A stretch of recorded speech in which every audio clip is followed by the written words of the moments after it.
नमस्कार साथियों, LM geography के ऑनलाइन प्लेटफॉर्म पे आप सभी का स्वागत और अभिनंदन। न रुकना है, न थकना है, बस मेहनत करके लक्ष्य को पाना है। इसी उद्देश्य और मोटिवेशन के साथ हम लोग बात कर रहे हैं राजस्थान के भूगोल की। और राजस्थान के भूगोल में हम अध्ययन कर रहे हैं राजस्थान की स्थिति एवं विस्तार। देखिए, राजस्थान की स्थिति के संदर्भ में हम दो तरह की स्थिति का अध्ययन करते हैं। एक तो राजस्थान की ग्लोबीय स्थिति और एक राजस्थान की भौगोलिक स्थिति। और राजस्थान की ग्लोबीय स्थिति के अंतर्गत हम लोग राजस्थान की अक्षांशीय स्थिति और उसका विस्तार और राजस्थान की देशांतरीय स्थिति और विस्तार, इसका हम लोग अध्ययन करते हैं। अभी हाल ही में राजस्थान में 3 नए संभाग और 19 नए जिलों का गठन किया गया है। और वर्तमान प्रशासनिक व्यवस्था के अनुसार राजस्थान में कुल 10 संभाग और 50 जिले हैं। अब राजस्थान की नई प्रशासनिक व्यवस्था के अनुसार यदि हम अध्ययन करते हैं राजस्थान की ग्लोबीय स्थिति, जिसमें राजस्थान की अक्षांशीय स्थिति और विस्तार और राजस्थान की देशांतरीय स्थिति और विस्तार का, तो राजस्थान की अक्षांशीय स्थिति और विस्तार में किसी प्रकार का परिवर्तन नहीं हुआ है। पहले जो हम पढ़ते थे कि राजस्थान जो है अक्षांशीय दृष्टि से उत्तरी गोलार्ध में है। राजस्थान का अक्षांशीय विस्तार 23 डिग्री 3 मिनट उत्तरी अक्षांश से 30 डिग्री 12 मिनट उत्तरी अक्षांश से। राजस्थान 7 डिग्री 9 मिनट अक्षांशों के मध्य स्थित है। राजस्थान का दक्षिणतम बिंदु बोरकुंड बांसवाड़ा है। राजस्थान का उत्तरतम बिंदु कोणा श्री गंगानगर में है। और राजस्थान की उत्तर से दक्षिण लंबाई 826 किलोमीटर है। यह हम राजस्थान की अक्षांशीय स्थिति और विस्तार के अंतर्गत अध्ययन करते थे। और वर्तमान में भी राजस्थान की अक्षांशीय स्थिति और विस्तार इसी प्रकार से है जिसके बारे में हमने पहले अध्ययन किया है। तो देखिए, हमने अध्ययन किया कि राजस्थान की अक्षांशीय और स्थिति और विस्तार, जिसमें राजस्थान का अक्षांशीय स्थिति जो है वह उत्तरी गोलार्ध में नॉर्थ हेमिस्फीयर में है। राजस्थान का अक्षांशीय विस्तार 23 डिग्री 3 मिनट उत्तरी अक्षांश से 30 डिग्री 12 मिनट उत्तरी अक्षांश से, यानी राजस्थान 7 डिग्री 9 मिनट अक्षांशों के मध्य स्थित है। और राजस्थान की उत्तर से दक्षिण जो लंबाई है वह 826 किलोमीटर है।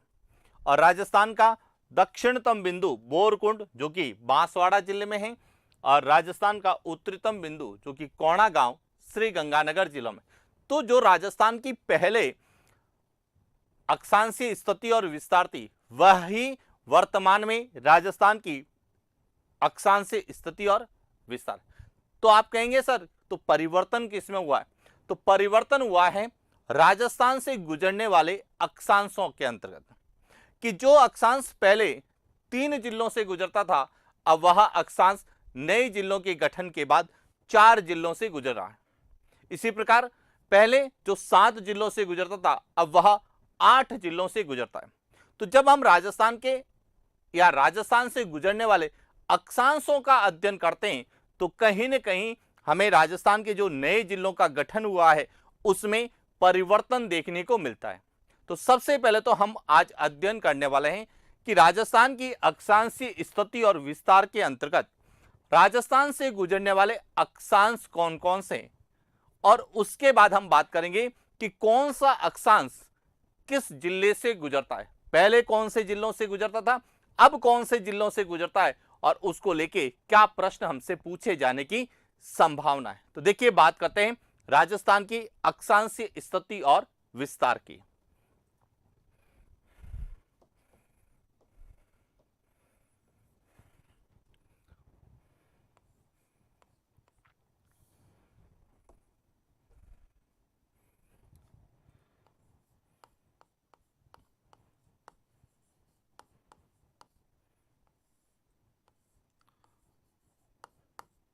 राजस्थान की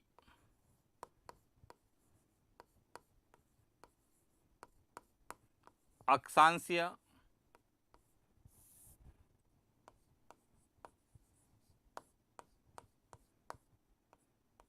स्थिति एवं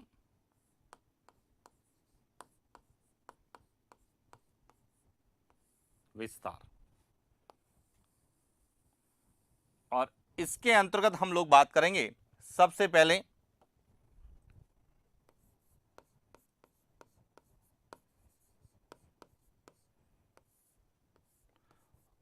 राजस्थान से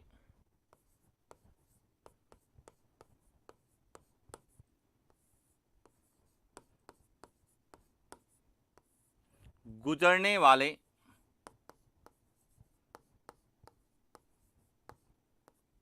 अक्षांश या अक्षांश रेखाएं कौन कौन सी, यानी कि कौन कौन से लैटिट्यूड लाइंस राजस्थान से गुजरती है, पहले तो ये क्लियर होना चाहिए। उसके बाद वह राजस्थान के कौन से डिस्ट्रिक्ट से गुजरती है, यह भी क्लियर होना चाहिए। अब देखिए बात करते हैं, यदि हम राजस्थान के सबसे दक्षिणतम अक्षांश की बात करते हैं तो वह है 23 डिग्री 3 मिनट उत्तरी अक्षांश। यहां से लगाकर राजस्थान का जो उत्तरीतम बिंदु, वहां से जो अक्षांश है वह है 30 डिग्री 12 मिनट उत्तरी अक्षांश। तो यहां तो राजस्थान का क्या है, अक्षांशीय विस्तार है। अब राजस्थान से कौन कौन से अक्षांश गुजरते हैं जिनको लेके प्रश्न हमें एग्जाम में पूछे जा सकते हैं, तो देखिए सबसे पहले एक एक को लेके समझा। सबसे पहले हम बात करते हैं राजस्थान से गुजरने वाला मुख्य अक्षांश, जिसे हम कहते हैं 23 डिग्री 30 मिनट उत्तरी अक्षांश। एक तो यहां राजस्थान से गुजरता है, जो राजस्थान के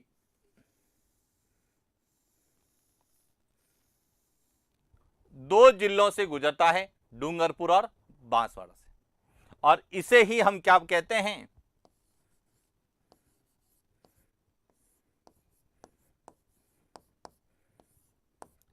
कर्क रेखा के नाम से जानते हैं। तो सबसे पहला पॉइंट तो आपको यह क्लियर होना चाहिए कि राजस्थान से गुजरने वाला मुख्य अक्षांश कौन सा है, तो 23 डिग्री 30 मिनट उत्तरी अक्षांश, जिसे हम 23.5 डिग्री उत्तरी अक्षांश भी कहते हैं। इसे ही हम क्या लिखते हैं, 23.5 डिग्री उत्तरी अक्षांश भी लिखते हैं, यानी कि कर्क रेखा गुजरती है। पॉइंट क्लियर क्या। इसके बाद हम बात करें तो राजस्थान से कौन से गुजरेंगे, एक तो गुजरेगा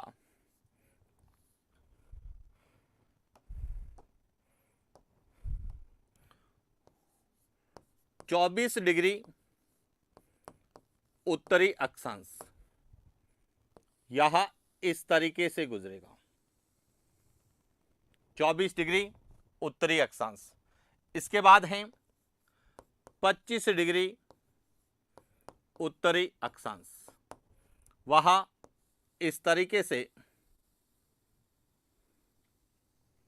राजस्थान से गुजरेगा। इसके बाद है 26 डिग्री उत्तरी अक्षांश, यह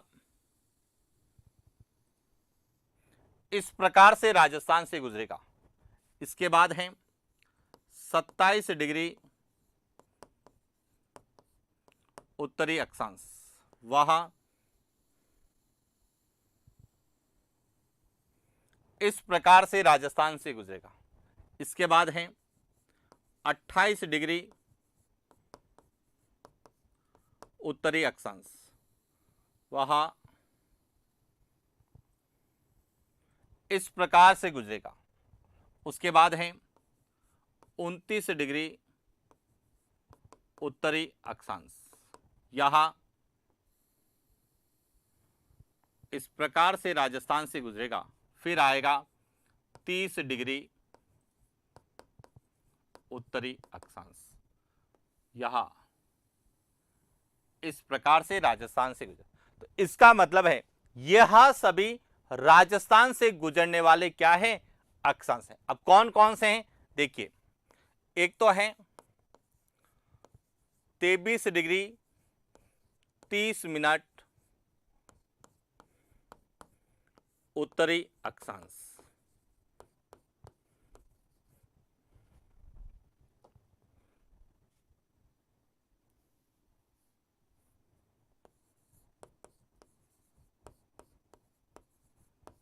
अक्षांश, जिसे हम क्या कहते हैं,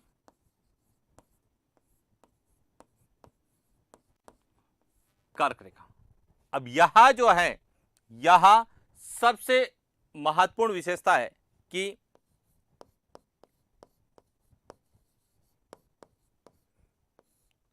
राजस्थान से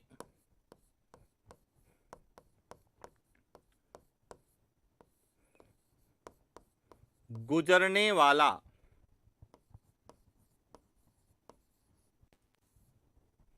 मुख्य अक्षांश, पहला पॉइंट तो ये ध्यान रखना कि यह जो है 23.5 डिग्री या 23 डिग्री 30 मिनट उत्तरी अक्षांश, जिसे हम कर्क रेखा कहते हैं, यह राजस्थान से गुजरने वाला मुख्य अक्षांश है। मुख्य अक्षांश का मतलब है कि जब हम पृथ्वी पर अक्षांशों के बारे में अध्ययन करते हैं तो मुख्य अक्षांश में एक तो 0 डिग्री अक्षांश, जिसे हम भूमध्य रेखा कहते हैं, एक 23.5 डिग्री उत्तरी अक्षांश, जिसे हम कर्क रेखा कहते हैं, 23.5 डिग्री दक्षिणी अक्षांश, जिसे हम मकर रेखा कहते हैं, 66.5 डिग्री उत्तरी अक्षांश, जिसे आर्कटिक वृत्त कहते हैं, 66.5 डिग्री दक्षिणी अक्षांश, जिसे हम अंटार्कटिक वृत्त कहते हैं, 90 डिग्री उत्तरी अक्षांश, जिसे हम उत्तरी ध्रुव कहते हैं, और 90 डिग्री दक्षिणी अक्षांश, जिसे हम दक्षिणी ध्रुव कहते हैं। तो जो पृथ्वी पर मुख्य अक्षांश है, कितने हैं? कुल 7 मुख्य अक्षांश हैं। उन 7 मुख्य अक्षांशों में से एक मुख्य अक्षांश, जिसे हम कर्क रेखा कहते हैं, यह राजस्थान से गुजरती है। पॉइंट क्लियर हो गया? इसके बाद यह राजस्थान से गुजरती है, तो यह राजस्थान के कौन से जिलों से गुजरती है? तो अब यह समझना कि कर्क रेखा जो है, कर्क रेखा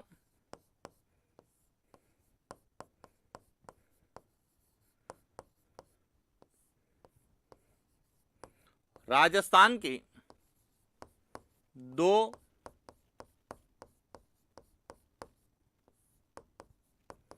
जिलों से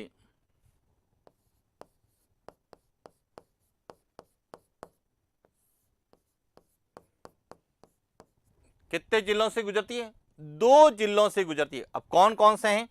एक तो है डूंगरपुर और दूसरा है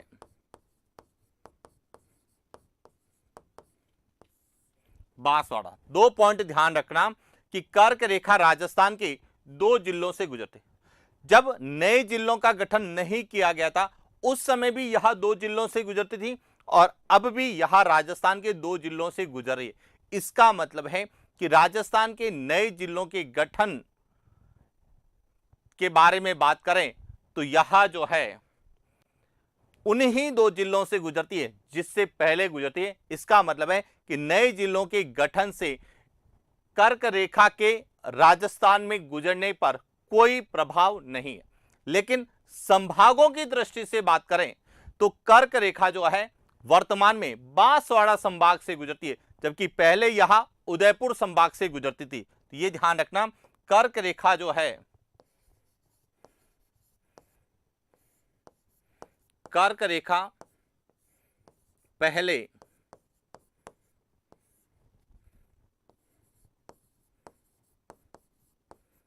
उदयपुर संभाग से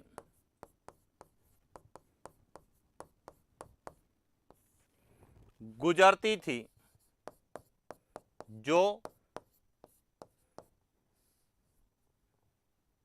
19 नए जिलों एवं 3 नए संभाग के बाद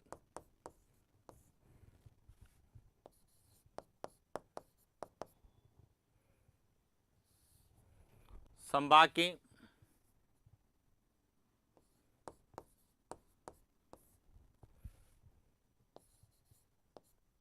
गठन के बाद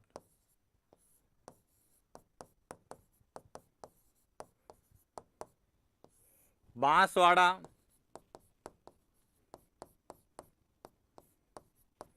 संभाग से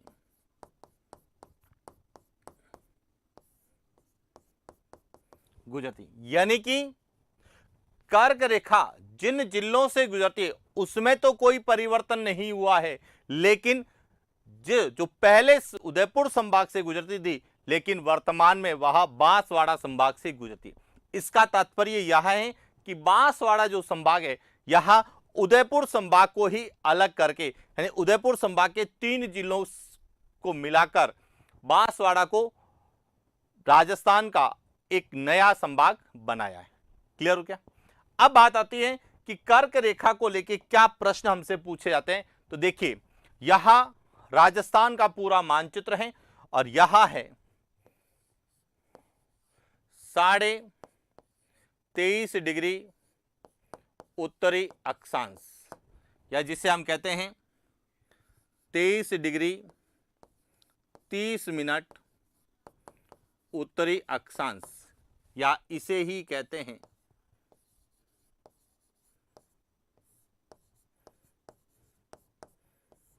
अब यह मानचित्र के आधार पर देखें तो देखिए, यहां डिस्ट्रिक्ट है, यहां है डूंगरपुर,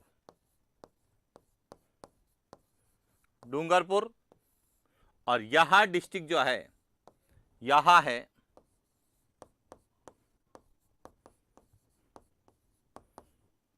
बांसवाड़ा। तो क्लियर हो गया कि यहां जो है कर्क रेखा राजस्थान के कितने जिलों से गुजरती है? 2। लेकिन यहां जो संभाग है यहां राजस्थान का एक नवीन संभाग बना है बांसवाड़ा। क्लियर हो गया? अब इसको लेके और क्या प्रश्न बनते हैं तो समझना कि कर्क रेखा की बात करें तो यहां जो रेखा है यहां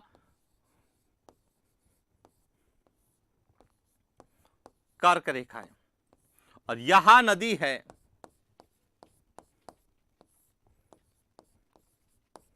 माही नदी। तो अब आप पिक्चर में देख रहे होंगे कि माही नदी जो है यहां कर्क रेखा को 2 बार काटती है। तो यहां भी ध्यान रखना कि माही नदी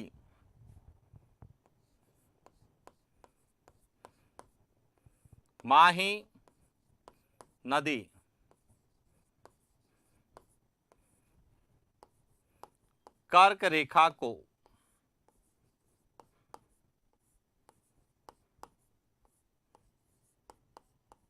दो बार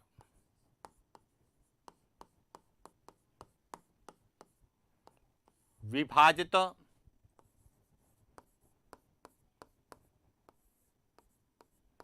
एक तो यह पॉइंट ध्यान रखना कि माही नदी विश्व की एकमात्र नदी है जो कि इस कर्क रेखा 23.5 डिग्री उत्तरी अक्षांश को 2 बार विभाजित करती, एक बार बांसवाड़ा में और दूसरी बार गुजरात और डूंगरपुर राजस्थान की सीमा पर। यहां बांसवाड़ा जिला है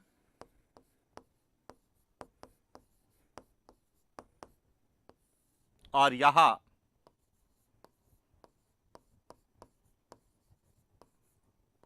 डूंगरपुर। Point clear? अब यदि आप इस मानचित्र को बहुत अच्छे से देखें तो प्रश्न पूछा जाता है कि कर्क रेखा की राजस्थान में सबसे ज्यादा सर्वाधिक लंबाई किस जिले में है? तो सर्वाधिक किस में होगी? बांसवाड़ा में।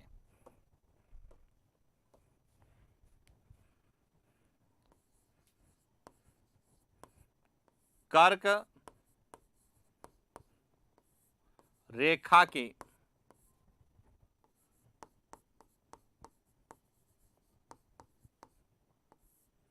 राजस्थान में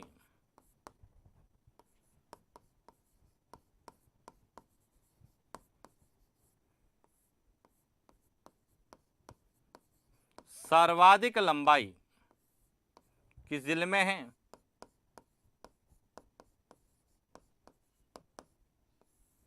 बांसवाड़ा जिले में है, यह भी ध्यान रखना। इसके बाद हम कहते हैं कि यह कर्क रेखा राजस्थान के 2 जिलों से गुजरती, लेकिन यह बांसवाड़ा जिले के क्या है? मध्य से गुजरती है। तो यह भी ध्यान रखना कि कर्क रेखा बांसवाड़ा जिले के मध्य से गुजरती है।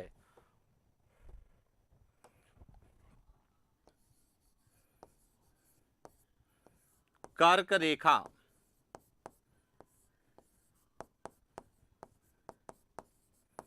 बांसवाड़ा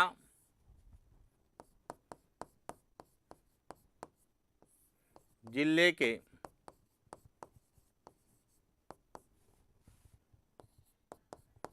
मध्य से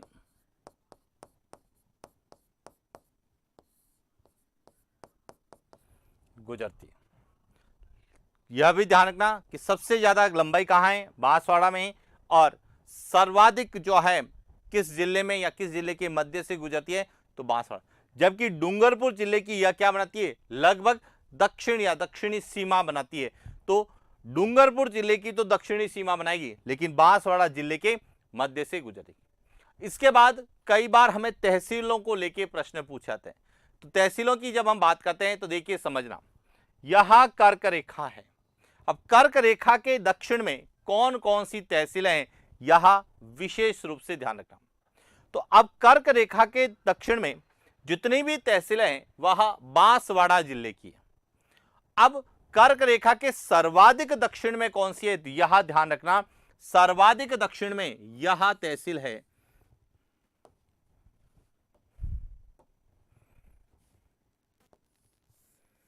इसका नाम है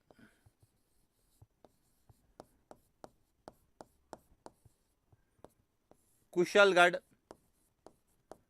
तहसील। यहां विशेष रूप से पूछा जाता है कि कर्क रेखा के दक्षिण में या सर्वाधिक दक्षिण में स्थित है, जो राजस्थान की दक्षिणतम तहसील के रूप में जानी जाती है, कुशलगढ़।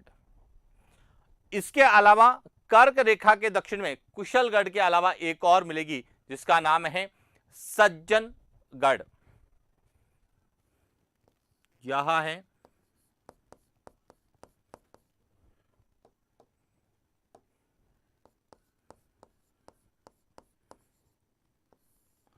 सज्जनगढ़ है, और तीसरी जो है वह है गंगर तलाई।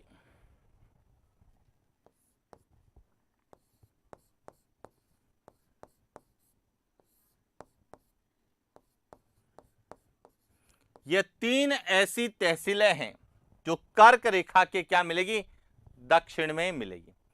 अब यहां जो तहसील है यह आनंदपुरी तहसील है, जो कि कहां पे है, कर्क रेखा। अब कर्क रेखा जो है यह बांसवाड़ा की तीन तहसीलों से गुजरती है। एक तो है आनंदपुरी, दूसरी है बागीदोरा, और तीसरी है वह है अबापुर।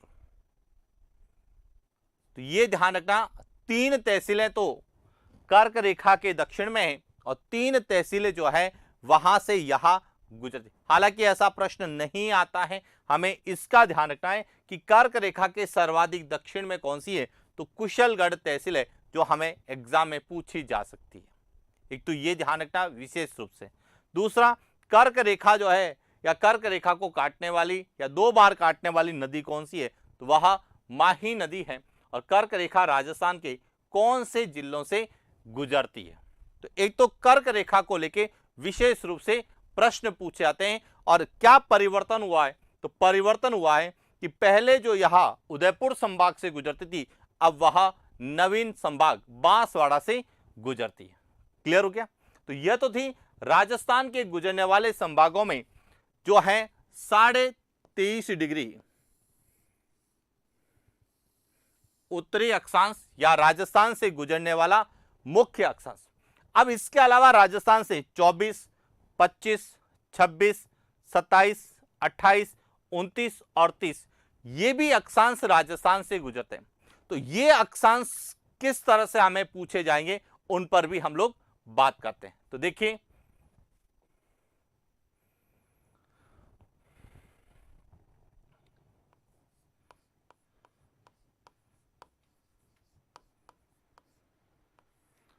राजस्थान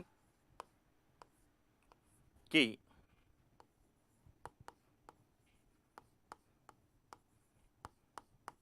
अक्षांशीय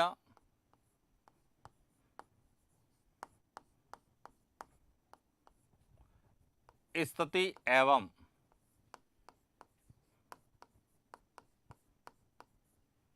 विस्तार, अब यहां जो अक्षांश है यहां है 24 डिग्री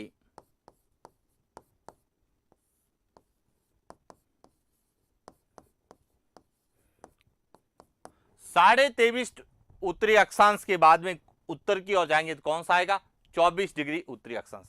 अब यहां 24 डिग्री उत्तरी अक्षांश यहां राजस्थान के कितने जिलों से गुजरता है, तो अब यह समझना यहां राजस्थान के जो है 4 जिलों से गुजरता है। कौन कौन से हैं देखिए समझना।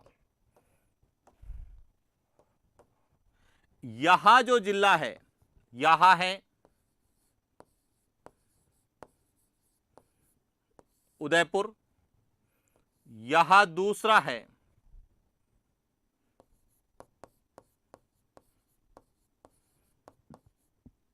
सलुंबर, तीसरा है प्रतापगढ़ और चौथा है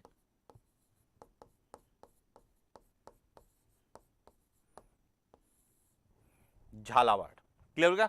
इसका मतलब है 24 डिग्री उत्तरी अक्षांश राजस्थान के 4 जिलों से गुजरता है।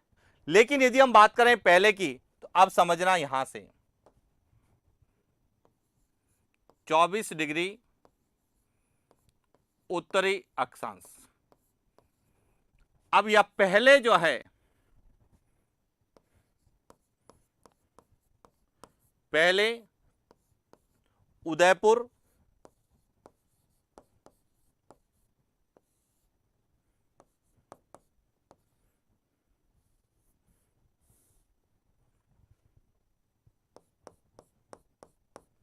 प्रतापगढ़ और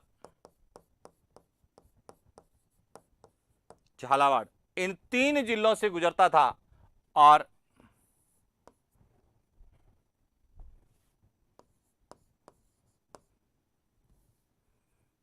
उन्नीस नए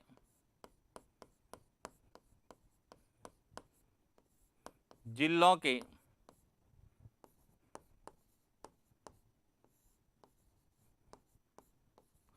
गठन के बाद यहां उदयपुर, सलुंबर, प्रतापगढ़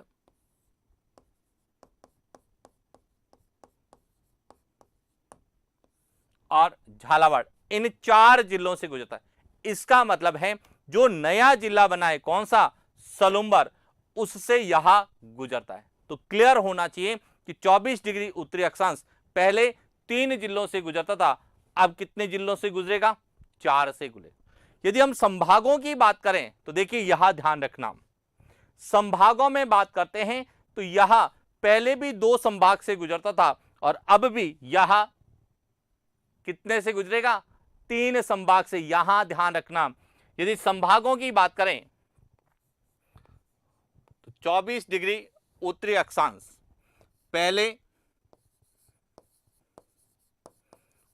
उदयपुर संभाग कहां से गुजरता था, उदयपुर संभाग और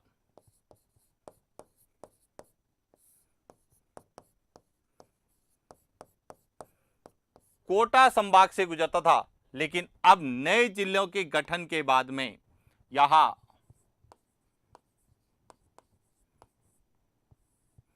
उदयपुर संभाग,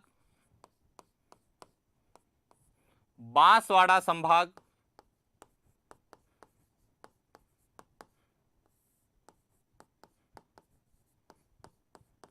और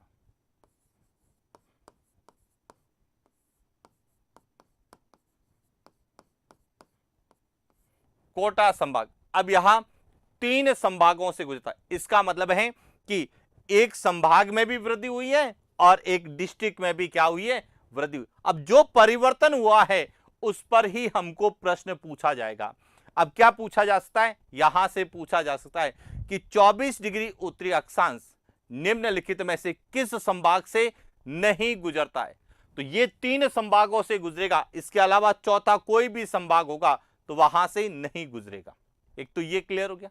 दूसरा, डिस्ट्रिक्ट को लेके भी पूछा जा सकता है कि निम्न में से कौन सा जिला 24 डिग्री उत्तरी अक्षांश पर स्थित नहीं है, या 24 डिग्री उत्तरी अक्षांश किस जिले से नहीं गुजरता है। अब ध्यान रखना, ये 4 जिलों के अलावा कोई भी जिले का नाम आ जाए तो वहां से नहीं गुजरेगा। पॉइंट क्लियर हो गया। तो 24 की कहानी आपको क्लियर समझ में आ गई होगी कि 24 पहले कितने जिलों से और संभागों से गुजरता था, और अब कितने जिले और कितने संभागों से गुजरेगा, और किस तरह के प्रश्न पूछे जा सकते हैं। चल आगे। इसके बाद आता है 25 डिग्री उत्तरी अक्षांश।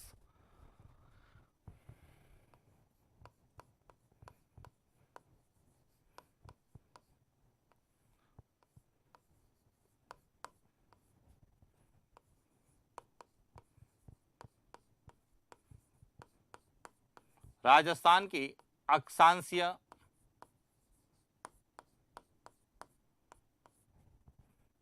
स्थिति एवं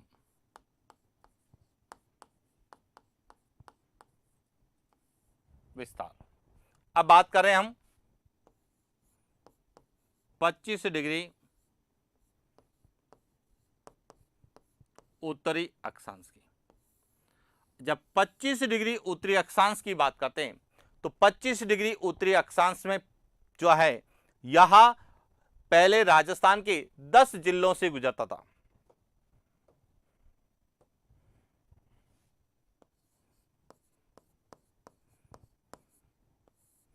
पहले जो है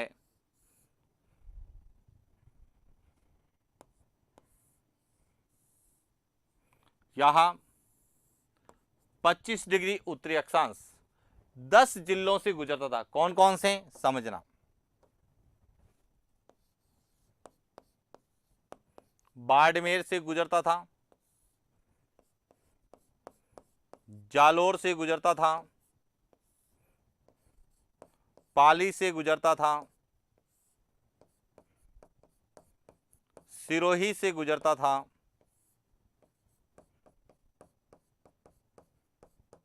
राजसमंद से गुजरता था, भीलवाड़ा,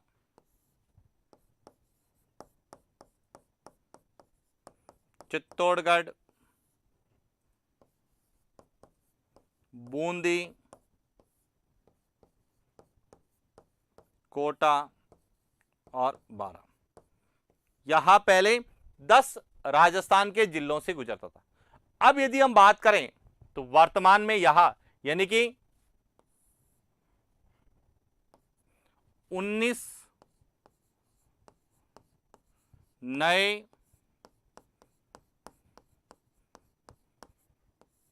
जिलों के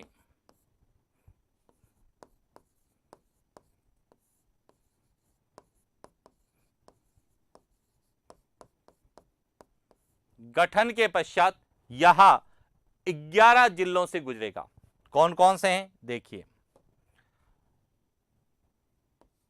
वही बाड़मेर, बाड़मेर के बाद में आएगा सांचौर, सांचौर के बाद में जालोर, पाली,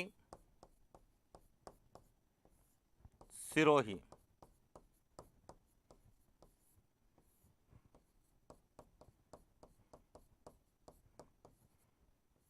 राजसमंद, भीलवाड़ा,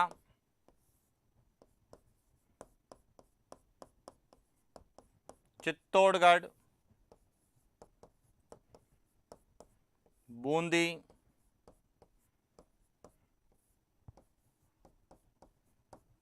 कोटा और बारां। इसका मतलब है कि पहले यहां 10 जिलों से गुजरता है था, अब यहां 11 जिलों से। तो एक नया जिला कौन सा, सांचौर। सांचौर जिसे जालोर से अलग करके बनाया गया है, 25 डिग्री उत्तरी अक्षांश सांचौर से भी गुजरेगा। तो इसलिए यहां से एक प्रश्न तो बनता है कि कौन से जिले से गुजरेगा या नहीं गुजरेगा। तो यह ध्यान रखना, सांचौर और जालोर दोनों आएंगे, जबकि पहले जालोर था। अब बात करें संभागों की, तो देखिए संभागों में पहले यहां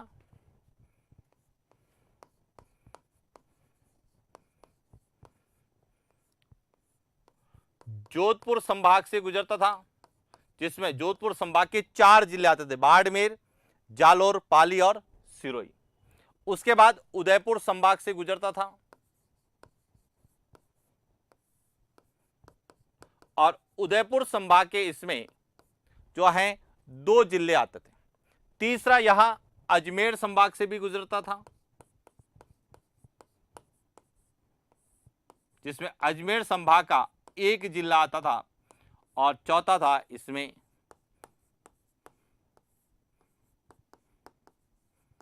कोटा संभाग, जिसमें कोटा संभाग के 3 डिस्ट्रिक्ट आते थे। लेकिन अब यदि हम बात करें वर्तमान में 19 नए जिलों के गठन के बाद, तो यहां जोधपुर संभाग का 1 जिला होगा, बाड़मेर। इसके बाद दूसरा है पाली संभाग, और यहां सबसे इंपॉर्टेंट है कि पाली संभाग के 4 जिलों से यहां गुजरता है।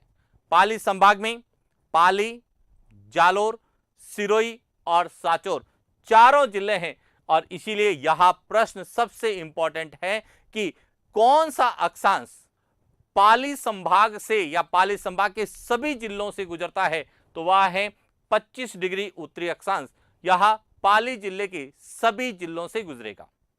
या पाली जिले के सभी, पाली संभाग के सभी जिले किस अक्षांश पर है, तो यह ध्यान रखना 25 डिग्री उत्तरी अक्षांश पर है। उसके बाद हम बात करें तो उदयपुर संभाग है,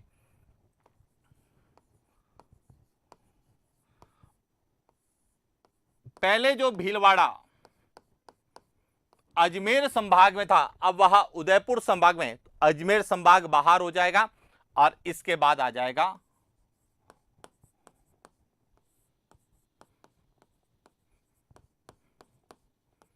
कोटा संभाग। तो ये जो इंपॉर्टेंट जो प्रश्न है यहां ध्यान रखना। वर्तमान में जब कई प्रश्न बनाते हैं वो मैप पे बनाते हैं कि आपने केवल रटा है या मैप को समझा है, और जब आप मैप को समझेंगे तो पता चलेगा कि किस तरह से संभाग और जिलों को पूछा जाता है। यहां सभी जिले क्रम वाइज हैं। देखिए कौन कौन से हैं जिलों का, यदि हम क्रम बात करें तो यहां है बाड़मेर,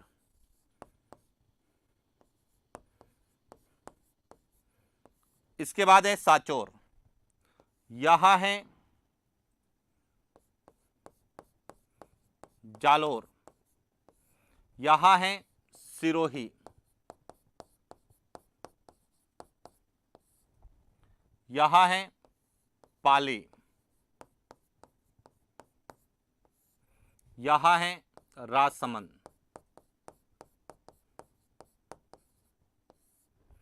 यहां है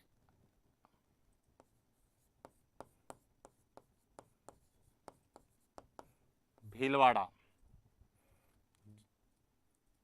यहां है चित्तौड़गढ़, यहां है बूंदी, यहां है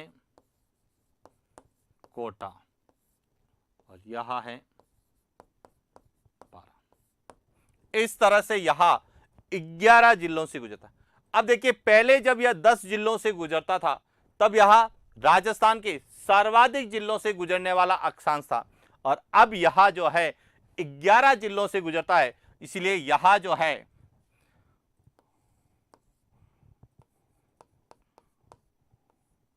राजस्थान के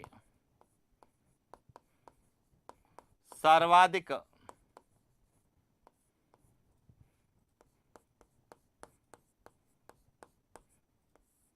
जिलों से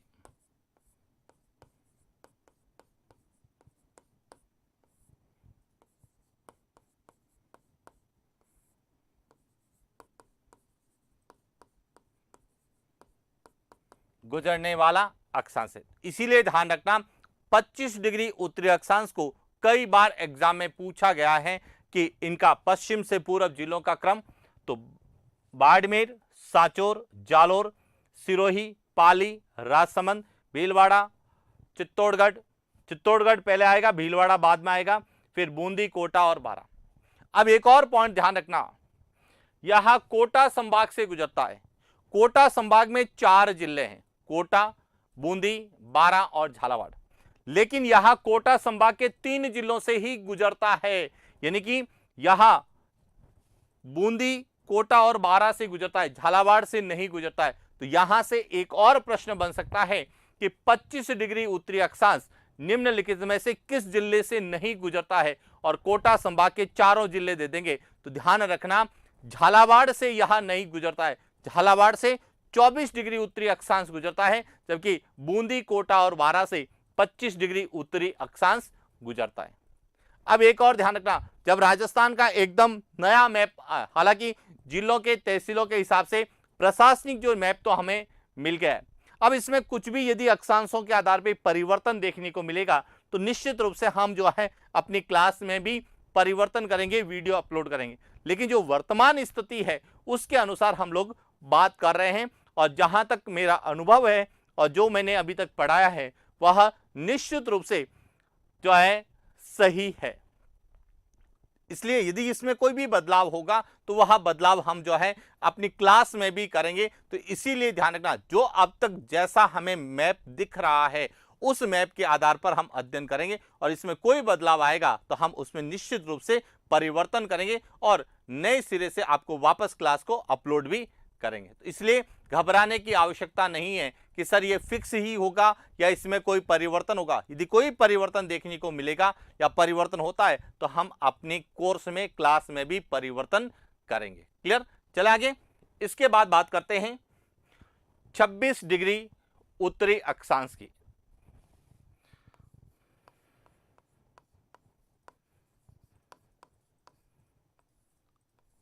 राजस्थान की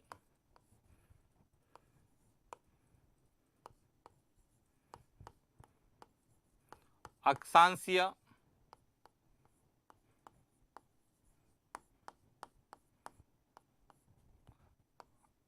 स्थिति एवं विस्तार। अब यहां पे बात कर रहे हैं 26 डिग्री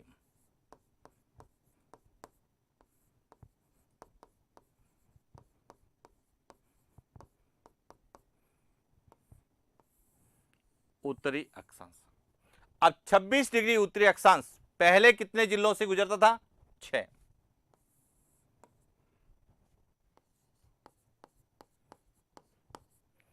अब कौन कौन से जिले थे? तो देखिए, यहां पहले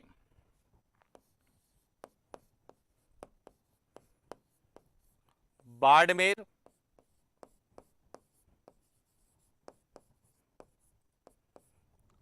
जोधपुर, इसके अलावा पाली,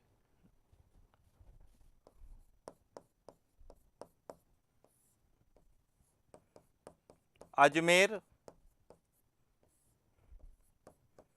टोंक,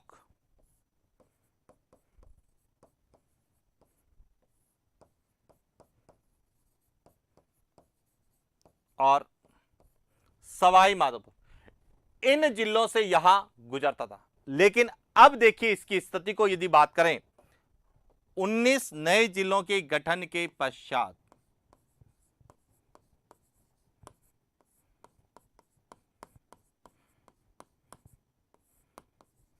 नए जिलों के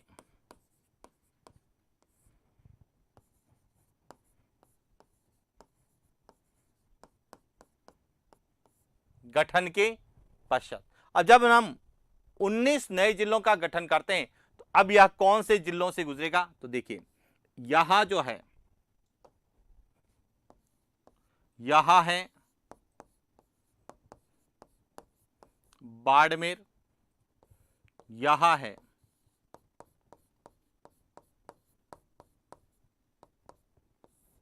बालोतरा, इसके बाद है यहां जो है, यहां है जोधपुर ग्रामीण,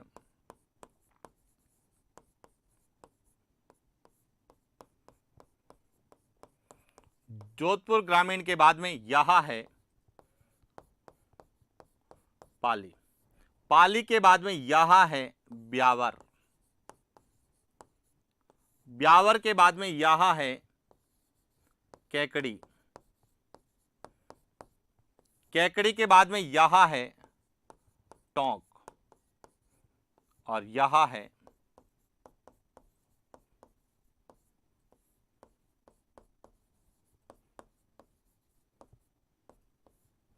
सवाई माधोपुर। इस तरह से जो है यहां वर्तमान में 1 2 3 4 5 6 7 और 8, पहले 6 थे, अब कितने हो गए? 8 जिले हो गए। कौन कौन से हैं? बाड़मेर,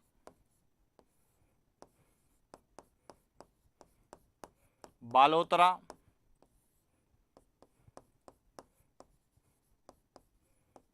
जोधपुर ग्रामीण, पाली, ब्यावर, कैकड़ी, टोंक,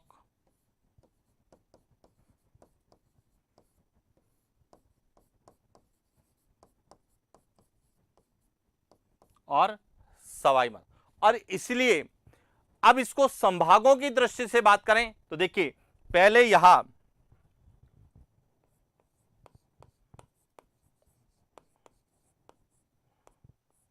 जोधपुर संभाग, उसके बाद अजमेर संभाग,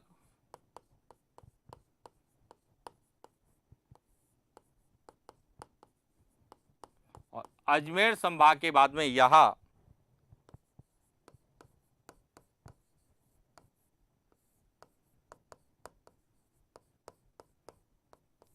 तीन संभागों से यहां गुजरता था, जिसमें 3 जिले जोधपुर संभाग के, 2 जिले अजमेर संभाग के और 1 भरतपुर संभाग।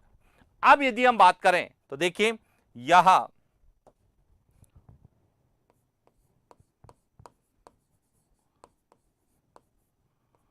जोधपुर संभाग से भी गुजरेगा, उसके बाद पाली संभाग है,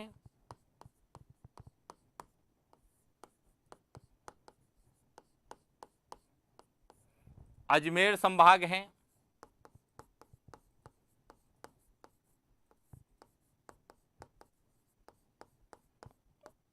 और इसके बाद कौन सा है?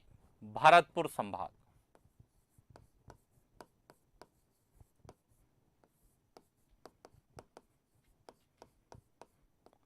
अब दोनों ही पॉइंट क्लियर हो गए। पहले 3 संभाग थे, अब कितने हो गए? चौथा संभाग हो गया पाली। क्लियर हो गया? अब देखिए, हमने अध्ययन किया 25 और 26, ये दोनों किससे गुजरते हैं? पाली। और 25 पाली संभाग के सभी जिलों से गुजरता है। तो यहां भी ध्यान रखना, वहां 25 और 26 में भी पूछ सकता है कि कौन सा संभाग पाली संभाग के सभी जिलों से नहीं गुजरता है। तो ध्यान रखना, 25 के अलावा कोई भी दे रखा है तो नहीं गुजरेगा। पाली संभाग से गुजरता है लेकिन पाली संभाग के सभी जिलों से नहीं गुजरता है, तो ध्यान रखना 26 होगा, जो पाली संभाग यानी पाली से गुजरेगा लेकिन पाली संभाग के सभी जिलों से नहीं गुजरता है। क्लियर हो गया? तो इस तरह से 26 को लेके हमें प्रश्न पूछे। हालांकि मुख्य रूप से पूछा जाता है एक तो कर्क रेखा 23.5 डिग्री उत्तरी अक्षांश, एक 25 डिग्री उत्तरी अक्षांश जो सबसे ज्यादा जिलों से, और इसके बाद 27 डिग्री उत्तरी अक्षांश।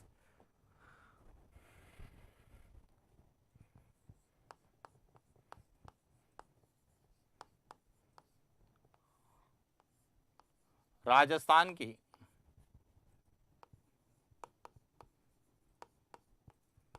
अक्षांशीय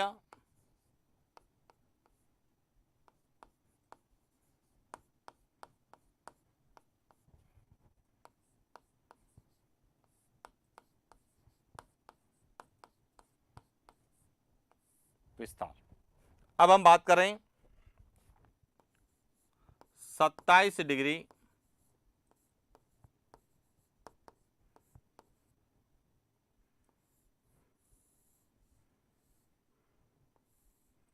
उत्तरी अक्षांश की। अब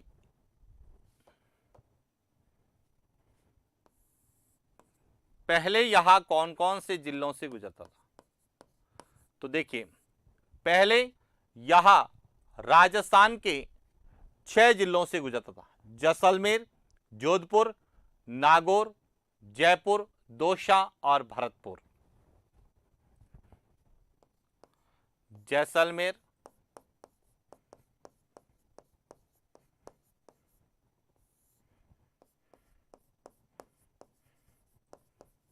जोधपुर, नागौर, जयपुर, दौसा और भरतपुर। अब 19 नए जिलों के गठन के बाद 19 नए जिलों के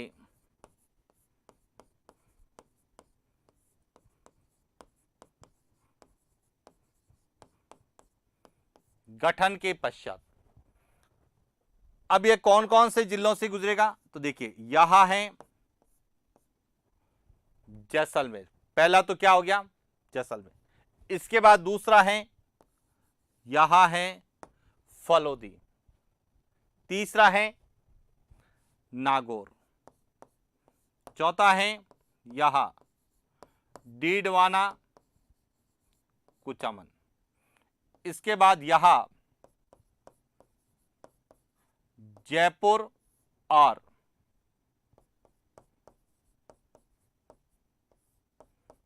जयपुर ग्रामीण दोनों में आएगा। उसके बाद है दौसा और इसके बाद आएगा। अब देखिए कितने जिलों से गुजरता है, 1 2 3 4 5 6 7 और 8, यानी अब 8 जिलों से गुजरेगा। कौन कौन से हैं, देखिए क्रम, जैसलमेर,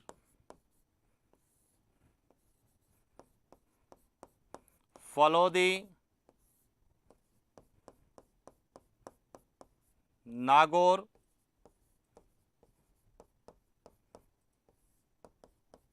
डीडवाना, कुचामन, जयपुर,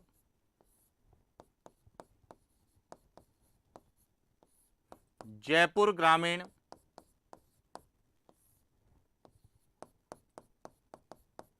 दौसा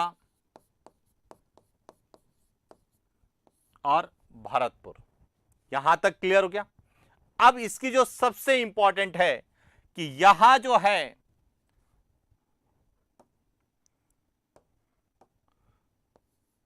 27 डिग्री उत्तरी अक्षांश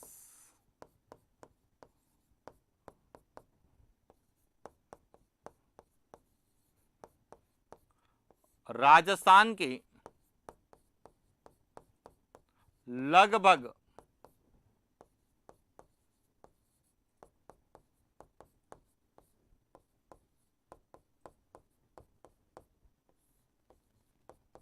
'मध्य से गुजरता है, यानी कि यहां लगभग राजस्थान के मध्य से गुजरता है, जिसे हम कह सकते हैं मध्यवर्ती अक्षांश है राजस्थान का। क्लियर। अब यह कौन कौन से संभागों से गुजरता था, तो पहले यहां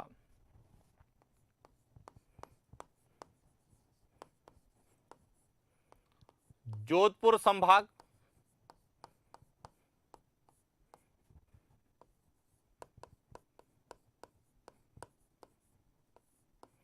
अजमेर संभाग, जयपुर संभाग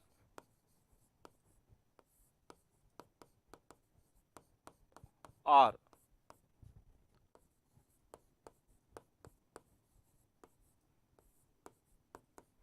भरतपुर संभाग से गुजरता था। और अब भी यहां जोधपुर संभाग,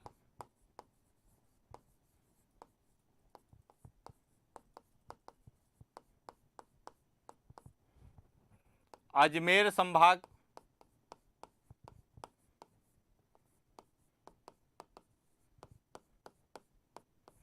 जयपुर संभाग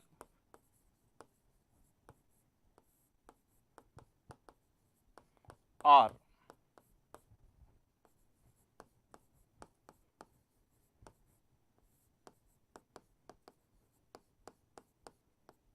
भरतपुर संभाग यानी उन्हीं 4 संभागों से गुजरेगा। यानी कि 27 डिग्री उत्तरी अक्षांश जिन राजस्थान के जिन संभागों से गुजरता था या गुजरता है, इसमें कोई परिवर्तन नहीं है, केवल जिलों में परिवर्तन आया। जो पहले 6 थे वहां बढ़कर कितने हो गए, 8 हो गए।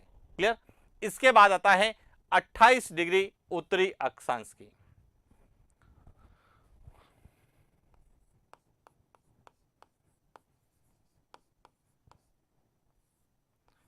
राजस्थान की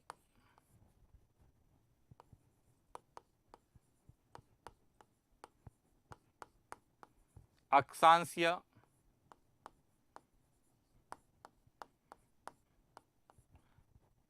स्थिति एवं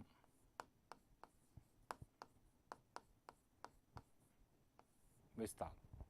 अब हम बात कर रहे हैं 28 डिग्री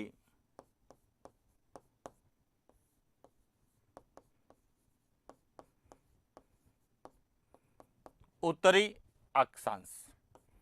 अब देखिए 28 डिग्री उत्तरी अक्षांश की बात करें तो पहले यहां कौन कौन से जिलों से गुजरता था, तो पहले यहां राजस्थान के 7 जिलों से गुजरता था। जैसलमेर, बीकानेर, चूरू, सीकर, झुंझुनू, जयपुर और अलवर।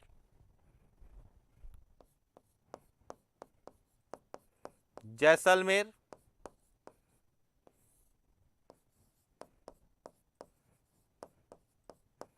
बीकानेर, चूरू,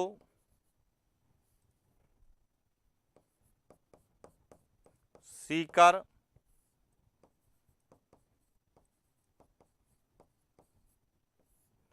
झुंझुनू, जयपुर और इन 7 जिलों से गुजरता था। और अब बात करें 19 नए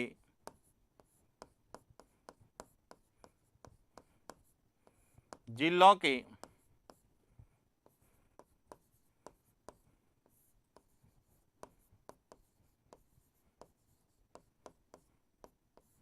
गठन के पश्चात बात करें तो देखिए यहां कौन से जिलों से गुजरेगा। यहां जैसलमेर है, बीकानेर है, चूरू, यहां है सीकर, यहां है झुंझुनू, यह है नीम का थाना क्षेत्र, यहां कोटपुतली बहरोड और यह है खैरतल। यानी कि अब यहां 1 2 3 4 5 6 7 और 8 जिलों से गुजरेगा। कौन कौन से देखिए, जैसलमेर,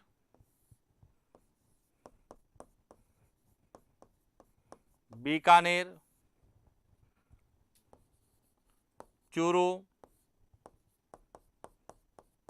सीकर, झुंझुनू,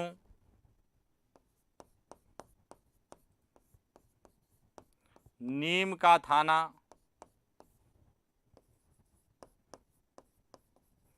कोटपुतली बहरोड और इसका मतलब जयपुर और अलवर जिले जो है उन जिलों से अब यहां नहीं गुजरता है। तो एक तो ये क्लियर होना चाहिए। संभागों की बात करें तो यहां जोधपुर संभाग का एक जिला, उसके बाद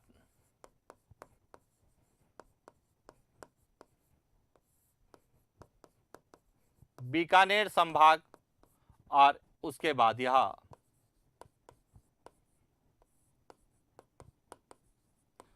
जयपुर संभाग से गुजरता था। अब यदि हम बात करें तो यहां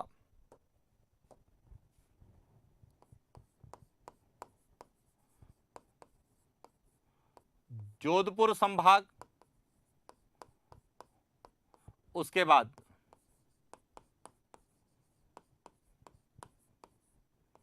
बीकानेर संभाग,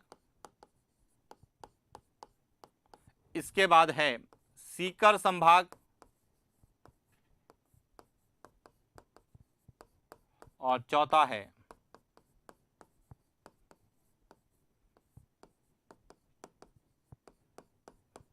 जयपुर संभाग। अब यही ध्यान रखना है कि नए संभागों से कौन से अक्षांश गुजर रहे हैं।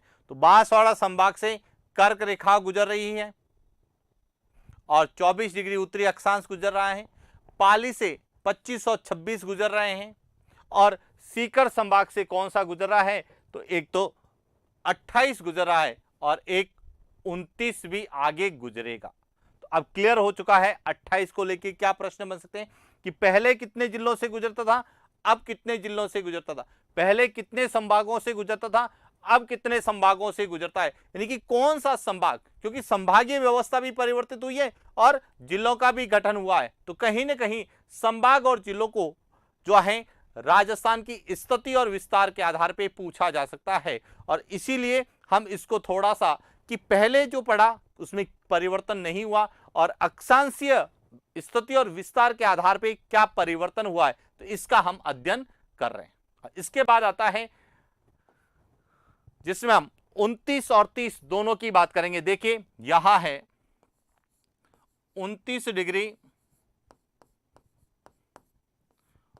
उत्तरी अक्षांश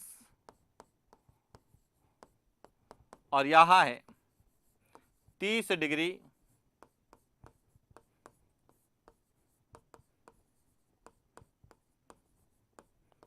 उत्तरी अक्षांश। अब ध्यान रखना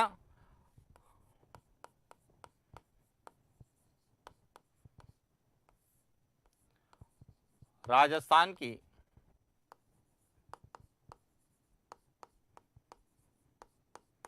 अक्षांशीय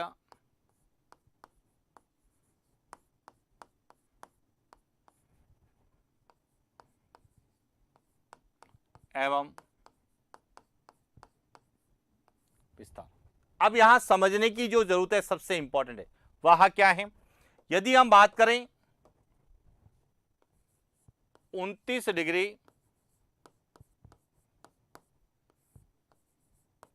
उत्तरी अक्षांश की, तो जो 29 डिग्री उत्तरी अक्षांश है यहां पहले दो जिलों से गुजरता था, बीकानेर और चूरू। अब नए जिलों के गठन के बाद 19 नए जिलों के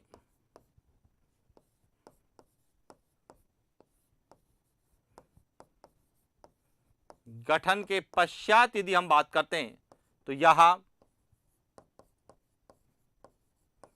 अनूपगढ़,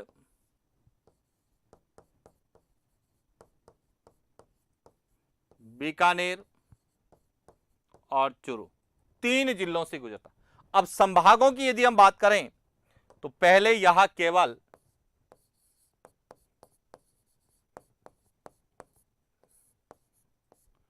बीकानेर संभाग से गुजरता था, लेकिन अब यहां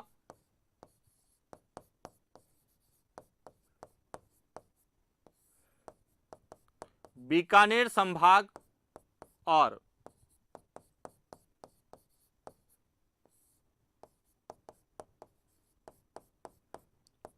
सीकर संभाग, दो संभागों से यहां गुजरेगा कौन सा 29 डिग्री उत्तरी अक्षांश, यानी कि इसमें एक नया जिला जो बना है अनूपगढ़ वहां इसमें शामिल हुआ। अब बात करते हैं 30 की कहानी। 30 डिग्री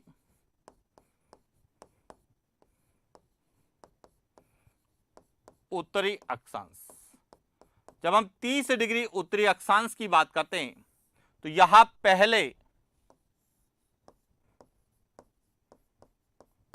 पहले यहां दो जिलों से गुजरता था,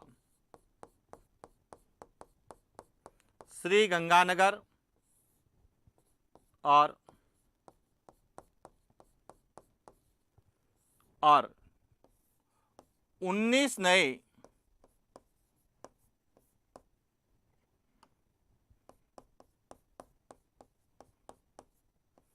जिलों के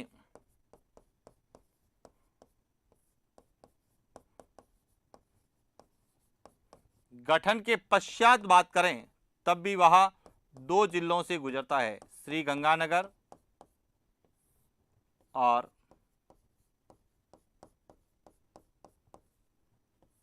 हनुमानगढ़। इसका मतलब है पहले जो है यहां एक संभाग से गुजरता था, वह था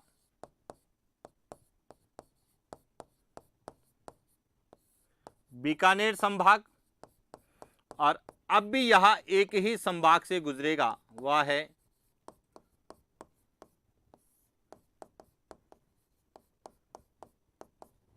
बीकानेर संभाग। तो इस तरह से ध्यान रखना, अक्षांशों को लेके जो परिवर्तन देखने को हमें मिला है उसके बारे में हमने विस्तार से अध्ययन किया। अब ध्यान रखना, राजस्थान के अक्षांशीय स्थिति और अक्षांशीय विस्तार में कोई परिवर्तन नहीं हुआ है, क्योंकि यह समझना जो सबसे इंपॉर्टेंट है कि राजस्थान की अक्षांशीय स्थिति और अक्षांशीय विस्तार में कोई परिवर्तन नहीं हुआ है।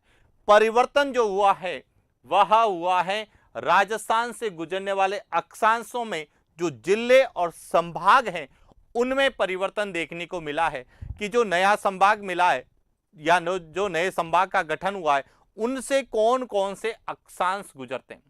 तो जब आप इसका अध्ययन करें तो इतना विस्तार से अध्ययन नहीं करें जिस विस्तार से अध्ययन हमने किया है। आप इसको बहुत अच्छे से एक तरह से समराइज करिए। सबसे पहले तो नए संभाग कौन कौन से बने, बांसवाड़ा, पाली और सीकर। बांसवाड़ा से कौन सा गुजरता है, एक तो 23.5 डिग्री उत्तरी अक्षांश कर्क रेखा और दूसरा है 24 डिग्री उत्तरी अक्षांश। फिर पाली जिले से कौन से गुजरते हैं, तो 25 और 26।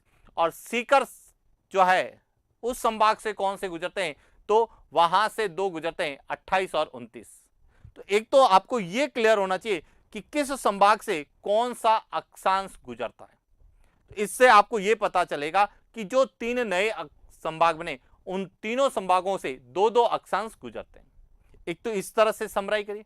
दूसरा बात करिए नए जिले, जो 19 नए जिले गठन हुए, जिसमें सलुम्बर से कौन सा है गुजरता है, सांचौर से कौन सा गुजरता है, ब्यावर से कौन सा गुजरता है, केकड़ी से कौन सा गुजरता है। उसके बाद बात करें जो भी नए हैं, नीम का थाना से कौन सा गुजरता है, कोटपुतली बहरोड से कौन सा है। तो इसके आधार पर यदि आप एक समराइज करेंगे तो आपको यह पता चलेगा कि हमें प्रश्न क्या पूछा जाएगा। आपको जो प्रश्न पूछा जाएगा इन अक्षांशों में यदि परिवर्तन को लेकर पूछा जाएगा तो वह यही पूछा जाएगा कि कौन सा अक्षांश किस संभाग से गुजरता है या नहीं गुजरता है, या कौन सा जिला किस अक्षांश पर स्थित है, यानी कि उस जिले से कौन सा अक्षांश गुजरता है। इसलिए यहां जो भी राजस्थान से गुजरने वाले अक्षांश थे उनमें जो भी परिवर्तन देखने को मिला है उसको लेके हमने अध्ययन किया। अब यदि राजस्थान का एक कोई स्टैंडर्ड मैप आता है और उसमें राजस्थान के अक्षांश और देशांतर का पूरा अच्छे से उल्लेख होता है और उसमें भी यदि हमने जो अध्ययन किया है इसके बावजूद कुछ बदलाव होता है, तो जो भी बदलाव उसमें दिखाई देगा उसका भी हम अलग से एक बार अध्ययन करेंगे। हो सकता है हमने इसमें कुछ ऐसे पॉइंट्स जो हमें अभी तक ध्यान में नहीं आए हैं और बाद में नया जो मैप आ जाए एकदम क्लियरिटी, क्योंकि अभी जो मैप राजस्थान सरकार ने जो गजट नोटिफिकेशन में दिया है वह राजस्थान का प्रशासनिक मैप है, ज्योग्राफिकल मैप नहीं है।